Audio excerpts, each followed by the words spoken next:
Parece que el cártel de Sinaloa se acerca poco a poco a su fin. El FBI arrestó recientemente al actual jefe del cártel de Sinaloa junto con uno de los hijos de El Chapo. Esto después de que extraditaran a El Chapo y lo condenaran a cadena perpetua. ¿Podría haber un soplón en el cártel trabajando para el FBI? Pues aquí tienes 10 cosas que el FBI oculta sobre el cártel y que tú no sabes. Guerra contra el cártel de Sinaloa. El cártel de Sinaloa, una de las organizaciones delictivas más poderosas y temidas del mundo, tiene una larga y sangrienta historia. Fundado a finales de los años 80 en el estado mexicano de Sinaloa, este cártel se ha convertido en un imperio mundial del narcotráfico, que ingresa miles de millones de dólares al año por el tráfico de drogas en Estados Unidos y en todo el mundo.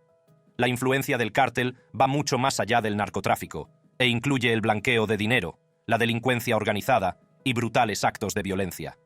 A principios del siglo XXI, el cártel de Sinaloa se había convertido en un imperio criminal global.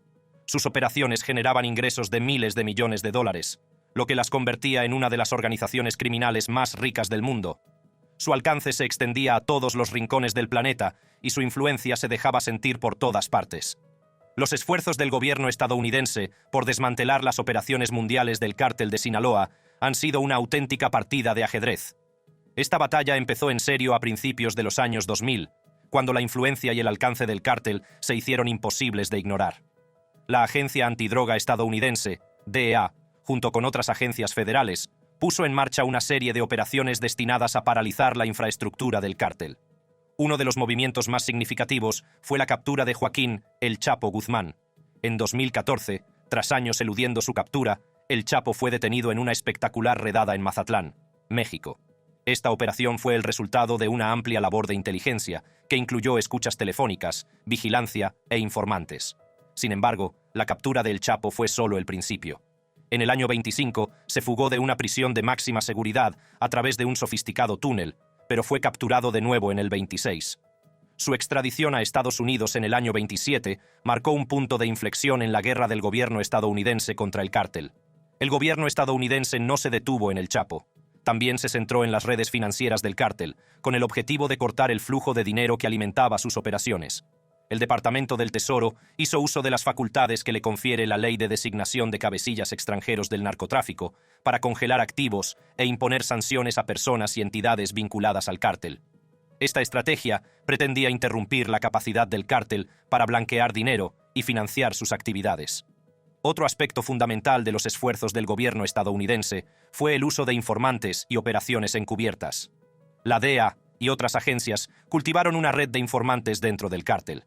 Estos informantes proporcionaron datos de gran valor que condujeron a la detención de figuras clave y a la incautación de grandes cantidades de droga. Agentes encubiertos se infiltraron en las operaciones del cártel, haciéndose pasar por narcotraficantes para reunir pruebas y construir casos contra miembros del cártel. Uno de los aspectos más sensacionales de los esfuerzos del gobierno estadounidense ha sido el uso de grabaciones secretas. Estas grabaciones, obtenidas a través de escuchas telefónicas e informantes, han proporcionado una ventana al funcionamiento interno del cártel. Se han grabado conversaciones sobre tráfico de drogas, blanqueo de dinero e incluso planes de asesinato. El gobierno estadounidense también ha ofrecido recompensas millonarias por información que conduzca a la captura de figuras clave del cártel. Estas recompensas han convertido a antiguos aliados en informadores, lo que ha provocado una oleada de traiciones dentro del cártel. Los miembros de las familias se han vuelto unos contra otros, proporcionando información crucial a las autoridades estadounidenses. Esta estrategia ha sido especialmente eficaz en la persecución de los hijos de El Chapo, conocidos como los Chapitos. En sus esfuerzos por llevar a los Chapitos ante la justicia, el FBI llegó a un acuerdo con ellos para capturar a El Mayo. El hijo del Chapo ayudó al FBI a capturar a El Mayo. El reinado del Chapo llegó a su fin en el año 26, cuando fue detenido por tercera vez y extraditado a los Estados Unidos. En un importante juicio, fue declarado culpable por un jurado federal de Brooklyn en el año 28 y condenado a cadena perpetua más 30 años. Fue declarado culpable de 10 cargos penales federales, entre ellos participación en una empresa criminal continuada, conspiración para blanquear el producto del narcotráfico y distribución internacional de cocaína, heroína y marihuana. Mientras las hazañas de El Chapo acaparaban la atención mundial, El Mayo Zambada era el cofundador silencioso, pero igualmente poderoso del cártel de Sinaloa. Nacido en 1948, El Mayo ha pasado toda su vida adulta como un importante narcotraficante internacional. A diferencia del Chapo, el Mayo consiguió eludir la captura durante décadas, lo que le convirtió en una figura fantasmal en el mundo del narcotráfico. Es conocido por su mente estratégica y su capacidad para mantener el control de las operaciones del cártel, incluso cuando las fuerzas del orden de todo el mundo buscaban su captura. La influencia del Mayo en el cártel es inmensa. Ha sido acusado de múltiples cargos, entre ellos tráfico de drogas, blanqueo de dinero y delincuencia organizada. En el año 21, el gobierno estadounidense aumentó a $15 millones la recompensa por información que condujera a su detención, lo que pone de relieve la importancia de su captura. A pesar de su bajo perfil, el papel de El Mayo en las operaciones del cártel ha sido fundamental, lo que le ha convertido en uno de los hombres más buscados del mundo. La lucha por el poder en el cártel de Sinaloa entre los hijos de El Chapo, conocidos como los Chapitos, y El Mayo, ha sido una fuente de tensión dentro de la organización. Esta división interna preparó el terreno para una de las traiciones más impactantes de la historia del cártel, ya que el hijo de El Chapo, Joaquín Guzmán López, desempeñó un papel crucial para ayudar al FBI a capturar a El Mayo.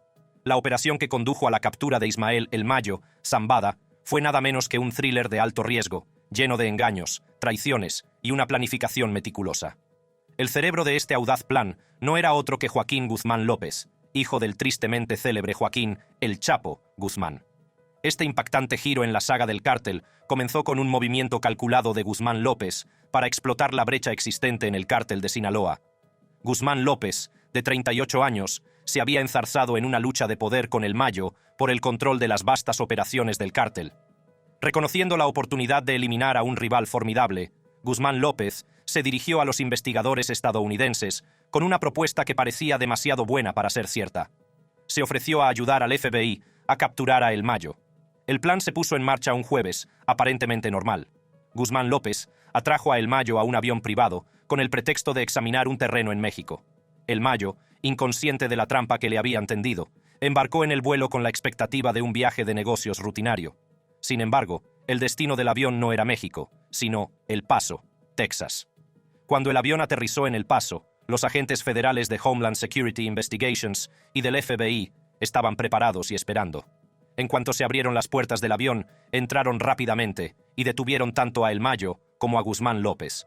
La operación se desarrolló sin contratiempos, prueba de la meticulosa planificación y coordinación entre Guzmán López y las fuerzas de seguridad estadounidenses. El Mayo se vio sorprendido por la traición. No tenía ni idea de que Guzmán López había estado trabajando con los investigadores estadounidenses, aprovechando la división interna del cártel. Esta traición fue un golpe maestro, que convirtió a un aliado de confianza en un peón involuntario en un juego de gato y ratón. Las detenciones de El Mayo y Guzmán López supusieron una de las mayores victorias de las fuerzas de seguridad estadounidenses contra los cárteles. La administradora de la DEA, Anne Milgram, declaró que estas detenciones atacan el corazón del cártel responsable de la mayor parte de las drogas que matan estadounidenses de costa a costa.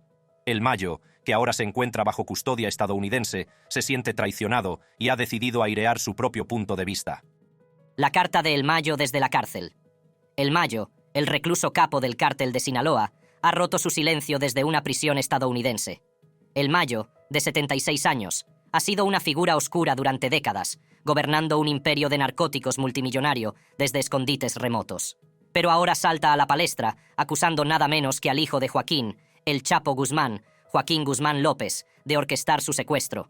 Según El Mayo, Guzmán López lo sacó de su escondite con el pretexto de resolver una disputa política entre el gobernador de Sinaloa, Rubén Rocha Moya, y Héctor Melesio Cuenojeda, exalcalde de Culiacán. El Mayo describe su llegada a un rancho a las afueras de Culiacán, esperando una reunión pacífica. Pero lo que le esperaba era una trampa. Al entrar en una habitación oscura, fue emboscado, asaltado y encapuchado. Sus guardaespaldas de confianza, incluido el comandante de la Policía Estatal, José Rosario Heras López, no aparecían por ninguna parte. El Mayo fue sometido a malos tratos físicos y obligado a subir a un avión privado. Guzmán López, a quien conocía desde la infancia, le quitó la capucha y lo ató a un asiento con bridas. El avión aterrizó cerca de El Paso, donde El Mayo fue entregado a las autoridades estadounidenses. Las fotos tomadas en el interior del avión revelaron una bolsa de la cadena mexicana de gasolineras Oxxo, que contenía bridas y aperitivos. Los guardaespaldas de El Mayo están desaparecidos desde la emboscada, y Cuenojeda murió en el lugar de los hechos. El gobernador Rocha negó enérgicamente tener conocimiento de la reunión, afirmando que no se encontraba en el estado el día en que supuestamente ocurrió. Pero la carta del Mayo pinta un cuadro diferente, acusando a Rocha y a Cuen Ojeda de estar enzarzados en una lucha de poder por la dirección de la Universidad Autónoma de Sinaloa. Las autoridades de Sinaloa afirman que Cuen Ojeda fue asesinado en un intento de robo de coche en una gasolinera. Sin embargo, el Mayo insiste en que Cuen Ojeda fue asesinado a tiros en la reunión en la que fue secuestrado. El abogado de El Mayo, Frank Pérez, publicó la carta para aclarar las cosas y contrarrestar las falsas versiones. El Mayo niega vehementemente haberse entregado voluntariamente y afirma que fue traído a Estados Unidos por la fuerza y bajo coacción. El Mayo se ha declarado inocente de los cargos federales que se le imputan en El Paso. El Departamento de Justicia tiene previsto trasladar su caso a Brooklyn, donde también se le imputan cargos. Por su parte, Guzmán López se ha declarado inocente de cargos federales en Chicago, donde él y su hermano Ovidio están acusados de liderar la facción del cártel de los Chapitos. El presidente López Obrador ha hecho un llamamiento a la transparencia, instando a El Mayo y a Guzmán López a revelar cualquier información sobre la corrupción política en México. Han surgido acusaciones de que el cártel de Sinaloa realizó pagos a la campaña presidencial inicial de López Obrador en 2006, lo que él niega vehementemente. Las especulaciones sobre las simpatías del presidente se han visto alimentadas por una foto en la que aparece estrechando la mano de la madre de El Chapo. Pero exfiscales federales creen que es poco probable que se desestimen los cargos contra El Mayo, incluso si sus afirmaciones de secuestro son ciertas. Joaquín y Ovidio ayudaron presuntamente a su padre, El Chapo, a fugarse de prisión en 2015. La noche del 11 de julio de 2015, el mundo fue testigo de una de las fugas de prisión más audaces de la historia. Joaquín El Chapo Guzmán, el tristemente célebre líder del cártel de Sinaloa, escapó de la prisión de máxima seguridad del Altiplano, en México. Esta fuga no fue solo un golpe de suerte, fue una operación meticulosamente planeada y presuntamente orquestada por sus hijos, Joaquín Guzmán López y Ovidio Guzmán López. La fuga del Chapo comenzó con un túnel, pero no era un túnel cualquiera. Se extendía más de 1,5 kilómetros desde una casa fuera de los muros de la prisión, directamente hasta la zona de duchas de la celda de El Chapo. El túnel estaba equipado con iluminación, ventilación e incluso una motocicleta modificada sobre raíles para transportar la tierra y, finalmente, al propio El Chapo. La construcción de este túnel no solo requirió conocimientos de ingeniería, sino también importantes recursos financieros y coordinación logística. Joaquín y Ovidio, conocidos por su profunda implicación en el imperio criminal de su padre, desempeñaron supuestamente papeles cruciales en esta operación. No eran meros observadores pasivos, sino los cerebros entre bastidores. Los informes sugieren que se coordinaron con ingenieros y trabajadores de la construcción para garantizar que el túnel fuera estructuralmente sólido y condujera directamente a la prisión. Esto exigía una planificación y ejecución precisas, ya que cualquier error podría haber puesto en peligro toda la operación. Joaquín y Ovidio eligieron y aseguraron estratégicamente la casa donde comenzaba el túnel. Se aseguraron de que las obras pasaran desapercibidas para las autoridades y el público. Esto implicaba no solo gestionar la logística, sino también mantener un alto nivel de secretismo. A los trabajadores que participaron en la construcción se les pagó generosamente y juraron guardar silencio, ya que cualquier filtración de información podría haber hecho fracasar la operación. El apoyo financiero era otro aspecto crítico del plan de fuga. Joaquín y Ovidio presuntamente canalizaron grandes sumas de dinero para pagar a funcionarios y trabajadores. El cártel de Sinaloa, conocido por su extensa red de sobornos, disponía al parecer de un presupuesto mensual para sobornos de $1 millón. Este dinero se utilizaba para sobornar a cualquiera que pudiera ayudar a facilitar la fuga, desde guardias de prisiones hasta funcionarios del gobierno. La capacidad de los hermanos Guzmán para movilizar tales recursos pone de manifiesto su gran influencia dentro del cártel. La noche de la fuga, todo se puso en marcha. El Chapo se coló por un agujero en el suelo de la ducha de su celda y desapareció en el túnel.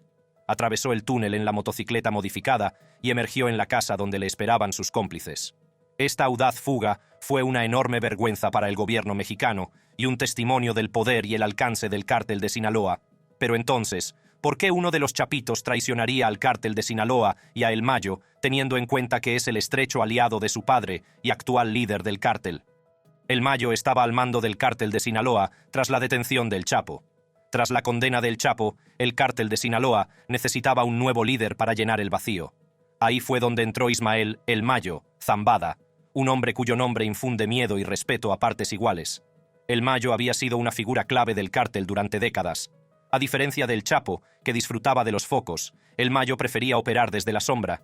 Su perfil bajo y su perspicacia estratégica le convertían en el sucesor ideal. Era conocido por su capacidad para forjar alianzas y mantener el orden dentro del cártel, garantizando que sus operaciones funcionaran sin problemas, incluso en tiempos turbulentos. Tras la detención del Chapo, el liderazgo del Mayo se puso inmediatamente a prueba. El cártel se enfrentó a amenazas de organizaciones rivales y a una mayor presión de las fuerzas de seguridad. Pero la experiencia y la astucia de El Mayo le permitieron sortear estos retos. Reforzó los lazos del cártel con otros grupos criminales, asegurando un flujo constante de drogas hacia Estados Unidos y manteniendo el dominio del cártel en el tráfico de drogas. Uno de los aspectos más sorprendentes del reinado de El Mayo es su capacidad para eludir la captura. A pesar de ser uno de los hombres más buscados del mundo, ha conseguido ir un paso por delante de las autoridades. Su red de informantes y leales le proporciona información crucial, lo que le permite evitar el destino que corrió el Chapo. Este carácter escurridizo no ha hecho sino acrecentar su leyenda, convirtiéndole en un fantasma que recorre los pasillos del poder en el mundo de la droga. El estilo de liderazgo de El Mayo es muy diferente al de El Chapo. Mientras que El Chapo era conocido por sus arrebatos violentos y sus demostraciones públicas de poder, El Mayo es más calculador y diplomático. Prefiere resolver los conflictos mediante la negociación en lugar de la violencia, una estrategia que le ha ayudado a mantener la estabilidad dentro del cártel. Este enfoque le ha granjeado el respeto de sus colegas y el temor de sus enemigos. Bajo el liderazgo de El Mayo, el cártel de Sinaloa ha seguido prosperando. Las operaciones del cártel se han ampliado, con nuevas rutas y métodos para introducir drogas en Estados Unidos. La mente estratégica de El Mayo ha permitido al cártel adaptarse a las circunstancias cambiantes, garantizando su supervivencia en un entorno cada vez más hostil. Su capacidad para innovar y adelantarse a las fuerzas de seguridad ha consolidado su estatus como una de las figuras más formidables del narcotráfico. Influencia de El Mayo en México. La entrada inicial de El Mayo en este submundo se produjo a través del Cártel de Juárez, una conocida organización que dominaba el tráfico de drogas durante esa época. Trabajando con el Cártel de Juárez, El Mayo aprendió los entresijos del tráfico de drogas. Su gran oportunidad llegó tras la muerte de Amado Carrillo Fuentes, conocido como el Señor de los Cielos, jefe del Cártel de Juárez. Aprovechando la oportunidad, El Mayo creó su propia organización, lo que marcó el inicio de su ascenso al poder. Con la lenta desaparición del Cártel de Tijuana, El Mayo vio la oportunidad de ampliar su influencia. Extendió estratégicamente sus rutas por los estados noroccidentales de Sonora y Baja California. Su organización controlaba gran parte de la producción y el envío de heroína, metanfetamina y fentanilo de México a Estados Unidos. Esta expansión consolidó su posición como actor clave en el mundo del narcotráfico. La capacidad de El Mayo para mantener un perfil bajo y centrarse en los negocios por encima de la violencia le diferenció de otros capos de la droga. Sus movimientos estratégicos y sus esfuerzos de expansión le permitieron construir un imperio formidable, convirtiéndole en una de las figuras más influyentes de la historia del narcotráfico. Uno de los aspectos más escandalosos de las operaciones de El Mayo fue su supuesto presupuesto mensual de $1 millón para sobornos. Esta revelación salió a la luz gracias al testimonio de su hijo, Vicente Zambada Niebla, detenido por las autoridades mexicanas en 2009. En su diario de prisión y en su posterior testimonio ante las autoridades estadounidenses, Zambada hijo detalló cómo su padre destinaba esa enorme suma para garantizar el buen funcionamiento de las operaciones del cártel. El reinado de El Mayo no estuvo exento de importantes desafíos y pérdidas personales. En la década que precedió a su captura, fue testigo de la caída de varios miembros clave de su círculo íntimo. Las autoridades detuvieron a su hermano, 2 hijos y un sobrino.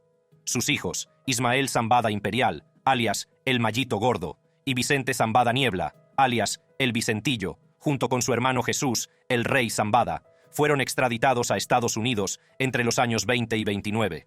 Otro hijo, Serafín Zambada Ortiz, fue detenido en Arizona en el año 23 y puesto en libertad en el 28. Estos familiares colaboraron con la justicia estadounidense, consiguiendo reducciones de condena y excarcelaciones anticipadas.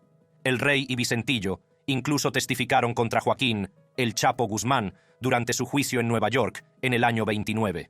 En febrero de 17, El Mayo escapó por los pelos de un intento de asesinato presuntamente orquestado por Dámaso Licenciado López Núñez, otro líder del cártel de Sinaloa. La emboscada también iba dirigida contra dos de los hijos de El Chapo, lo que apuntaba a una lucha interna por el poder tras la captura y extradición de El Chapo a Estados Unidos a principios de ese año. Sin embargo, el licenciado fue detenido en Ciudad de México en mayo del 17, y su hijo, Damaso López Serrano, alias Minilic, se entregó a las autoridades estadounidenses en julio. Esto dejó a El Mayo al frente del cártel de Sinaloa, junto a los hijos de El Chapo, conocidos como los Chapitos. Cómo los hijos de los Chapitos construyeron un imperio de fentanilo. Iván, Jesús Alfredo, Joaquín Jr. y Ovidio, que en su día fueron tachados de narcosobrinos que alardeaban de su riqueza en las redes sociales, no tardaron en demostrar su valía. Resucitaron un imperio de la droga que se tambaleaba tras el encarcelamiento de su padre y diversificaron sus operaciones apostando por las drogas sintéticas, en particular el fentanilo. Su temprana apuesta por el fentanilo, un opiáceo sintético 50 veces más potente que la heroína, dio sus frutos. Este movimiento no solo revitalizó al cártel de Sinaloa, sino que también puso a los Chapitos en el punto de mira de los agentes antidroga estadounidenses. Las despiadadas tácticas de los hermanos y su perspicacia para los negocios los transformaron de príncipes mimados en algunos de los capos de la droga más buscados del mundo. El cambio estratégico de los Chapitos a la producción de fentanilo marcó un punto de inflexión en el narcotráfico. Al adoptar este opioide sintético, 50 veces más potente que la heroína, se introdujeron en un mercado lucrativo y mortal. Su red de laboratorios clandestinos en Sinaloa producía cantidades ingentes de fentanilo que inundaban el mercado estadounidense. El impacto fue catastrófico. El fentanilo se convirtió en uno de los principales motores de la crisis de los opiáceos en Estados Unidos, donde casi 200 estadounidenses mueren a diario por sobredosis.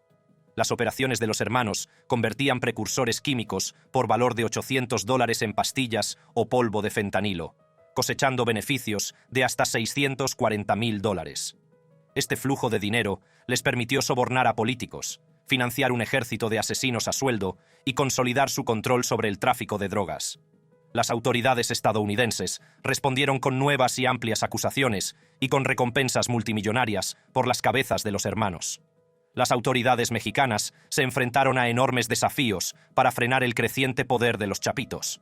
La administración del presidente Andrés Manuel López Obrador adoptó un enfoque diferente al de sus predecesores, centrándose en programas sociales en lugar de políticas antinarcóticos agresivas.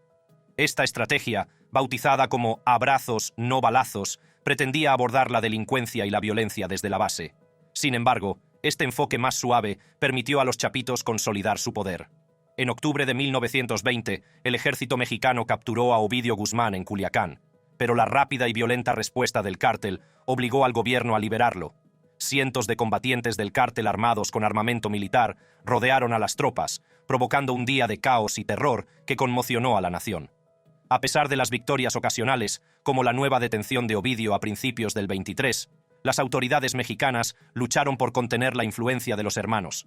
La operación del ejército para capturar a Ovidio contó con la participación de cientos de soldados y se saldó con una violenta matanza a manos de pistoleros del cártel, en la que murieron 29 personas. Incluso con Ovidio bajo custodia, el flujo de fentanilo hacia el norte continuó sin disminuir.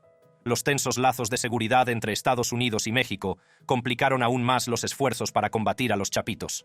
López Obrador criticó las acusaciones de Estados Unidos contra los hermanos como una injerencia abusiva y arrogante, y las operaciones de la DEA en México se vieron obstaculizadas.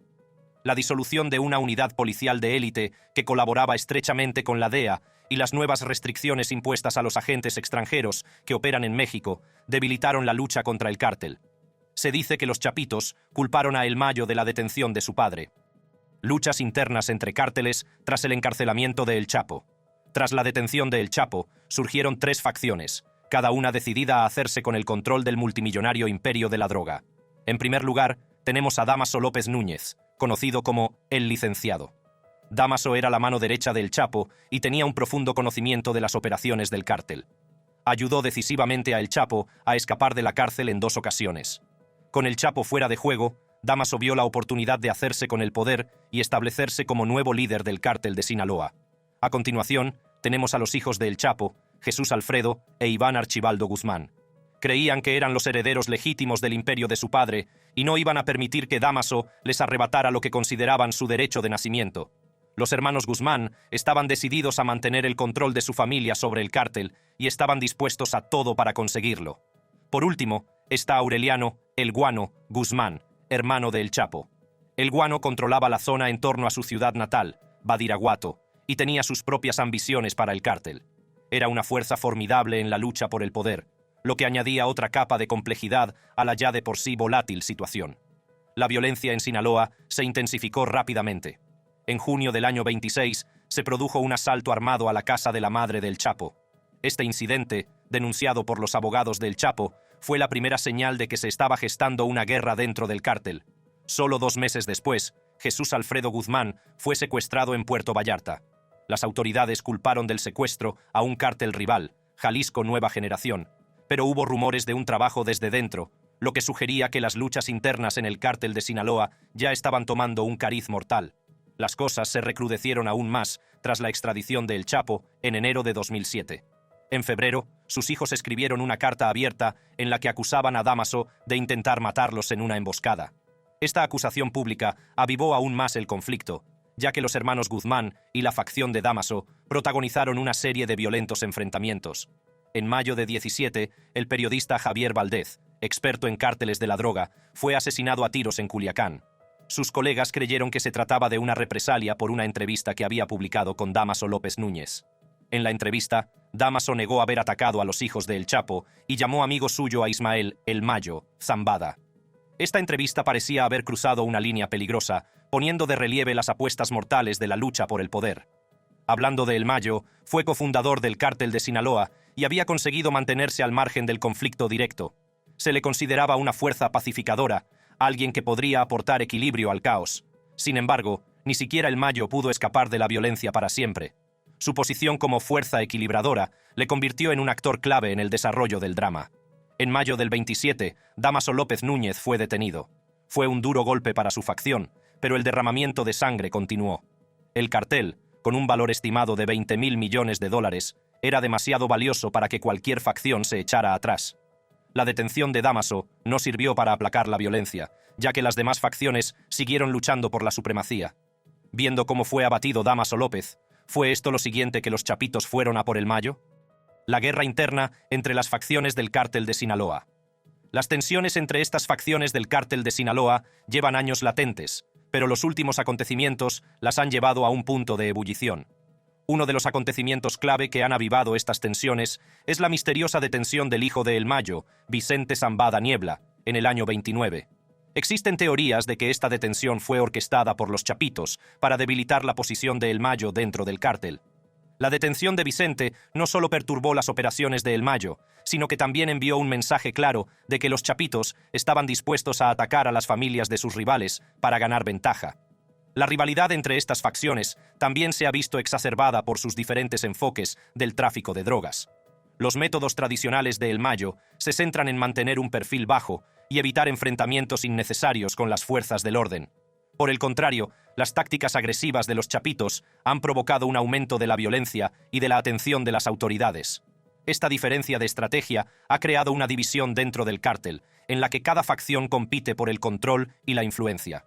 La posible guerra interna entre la facción de El Mayo y los chapitos podría tener consecuencias de gran alcance para las operaciones del cártel de Sinaloa y la región en general. Si estas dos poderosas facciones se enzarzaran en un conflicto abierto, podría dar lugar a niveles de violencia e inestabilidad sin precedentes, no solo dentro del cártel, sino también en todo México y más allá. Una de las consecuencias más inmediatas de este conflicto sería la interrupción de las operaciones de narcotráfico del cártel. El cártel de Sinaloa controla las principales rutas de contrabando que transportan drogas desde México a Estados Unidos y otros mercados internacionales. Una guerra civil dentro del cártel podría dar lugar a luchas internas por estas lucrativas rutas, lo que provocaría la ruptura de la cadena de suministro del cártel. Esta interrupción podría causar una escasez temporal de drogas en las calles, lo que provocaría un aumento de los precios y podría desencadenar la violencia entre bandas rivales y traficantes que compiten por unos suministros limitados. Además, el vacío de poder creado por un conflicto de este tipo podría allanar el camino para que los cárteles rivales entraran y se hicieran con el control de territorios clave. El cártel Jalisco Nueva Generación, CJNG, por ejemplo, ha estado expandiendo agresivamente su influencia y podría ver esto como una oportunidad para debilitar al cártel de Sinaloa y hacerse con sus operaciones. Esto podría conducir a una mayor escalada de violencia a medida que los cárteles rivales se enfrenten por el control de las rutas y territorios del narcotráfico. Sin embargo, esto depende en gran medida de las condenas a las que se enfrenten Guzmán López y El Mayo bajo custodia estadounidense. Joaquín Guzmán López se declaró inocente. Joaquín Guzmán López, hijo del famoso Joaquín El Chapo Guzmán, se ha declarado inocente de una serie de cargos graves. Estos cargos incluyen narcotráfico, blanqueo de dinero y delitos con armas de fuego. Según el abogado de Zambada, Frank Pérez, Zambada no se entregó a las autoridades estadounidenses por voluntad propia. En su lugar, Pérez afirma que Zambada fue secuestrado nada menos que por el propio Joaquín Guzmán López. Pérez describió una escena en la que Zambada fue emboscado, arrojado al suelo y esposado por 6 hombres con uniforme militar junto con Joaquín. Las fuerzas del orden estadounidenses tienen una versión ligeramente diferente de los hechos. Declararon a CNN que Joaquín Guzmán López había engañado a Zambada haciéndole creer que volaban al norte de México para ver propiedades inmobiliarias. En lugar de ello, su pequeño avión privado aterrizó al norte de la frontera, cerca de El Paso, Texas, donde las autoridades estadounidenses esperaban en la pista. Zambada, calificado de astuto por Mike Vigil, exagente de la Drug Enforcement Administration, DEA, nunca había sido capturado ni había cumplido condena, pese a llevar más de 50 años implicado en el tráfico de drogas. Esto hace que su captura sea aún más sensacional. Zambada se declaró inocente de todos los cargos que se le imputaban ante el Tribunal de Distrito del Paso y está previsto que comparezca en persona el 1 de agosto. Tras la detención de El Mayo, los mexicanos temen que la violencia se apodere de Sinaloa. Sin embargo, una preocupación acuciante es cómo la detención de El Mayo deja un peligroso vacío de poder en la cúpula del cártel de Sinaloa. Sin él, es probable que las facciones rivales del cártel se enfrenten para hacerse con el control. Esta lucha interna podría provocar un aumento de la violencia, no solo entre los miembros del cártel, sino también en las calles de Sinaloa, afectando a civiles inocentes. La posibilidad de una lucha violenta por el poder preocupa mucho a los habitantes de Sinaloa. Muchos recuerdan el caos que estalló tras la detención de Joaquín El Chapo Guzmán, antiguo socio de El Mayo y cofundador del cártel de Sinaloa. Tras la captura de El Chapo, ciudades como Culiacán se convirtieron en zonas de guerra mientras los miembros de los cárteles luchaban por imponer su dominio. Se teme que la historia vuelva a repetirse, con escenas similares de violencia y derramamiento de sangre. Uno de los resultados potenciales más preocupantes es la posibilidad de que aumente la confrontación con el Cártel Jalisco Nueva Generación, CJNG. El CJNG lleva años librando una feroz batalla con el cártel de Sinaloa, y la detención de El Mayo podría envalentonarlos para lanzar ataques más agresivos. El CJNG podría ver esto como una oportunidad para ampliar su territorio e influencia, lo que llevaría a una escalada en la guerra entre cárteles. Esto podría tener consecuencias devastadoras para la población de Sinaloa, ya que los dos cárteles se enzarzarían en violentos enfrentamientos. En las próximas semanas y meses, todas las miradas estarán puestas en Sinaloa. ¿Implosionará el cártel en una violenta lucha por el poder? ¿Aprovecharán los cárteles rivales la oportunidad de ampliar su territorio? Haz clic en una de las tarjetas de tu pantalla para ver más vídeos como este.